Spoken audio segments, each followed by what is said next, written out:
Are you praying for a solution and eagerly waiting for a breakthrough?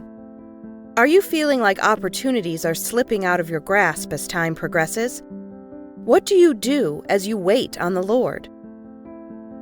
Before we start our discussion, take a second to subscribe to our channel and hit the notification button so you don't miss our next video.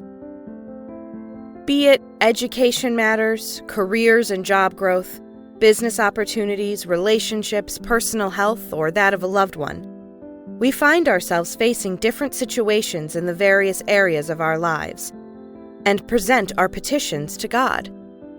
When the answer takes a long time, we find ourselves wondering why. When waiting passively, you sit back, roll up your sleeves, and wait for it to happen. However, after a short time, you get up, tired of waiting since nothing has happened, thus giving up. On the other hand, when waiting expectantly, you have a constant belief that God has your answer and will give it to you at any time. You wake up each morning with a heart full of hope, anticipating that He will solve your issue at any moment. You may wait for a while, but suddenly you get your answer. Let's look at pregnancy. A pregnant woman moves around with the child in her womb, with the promise of having a baby after 9 months are over. While she doesn't see the baby, she knows that she will deliver her bundle of joy and begins making arrangements for the baby's arrival. She goes out shopping, prepares the nursery, starts looking up names, and even finds a place where she will be able to raise the child comfortably. She knows that her promise of a baby will be fulfilled. It'll just take a while. You should adopt a similar attitude in your Christian life. When waiting on the Lord to give you an answer, you should eagerly wait for it, but not just sit around passively. In fact, in many cases, the waiting period is actually vital to prepare you for the answer. If many of us got the answers to our prayers immediately, we wouldn't be well prepared to receive the solution. In Acts chapter 16, verse 25 through 26, we see how the crowds attacked Paul and Silas. They were beaten up and tossed into jail, imprisoned in the inner cell, and their feet fastened with stocks to ensure they wouldn't escape. At about midnight, God came through. And what were Paul and Silas doing through this time? Praying and singing hymns to God.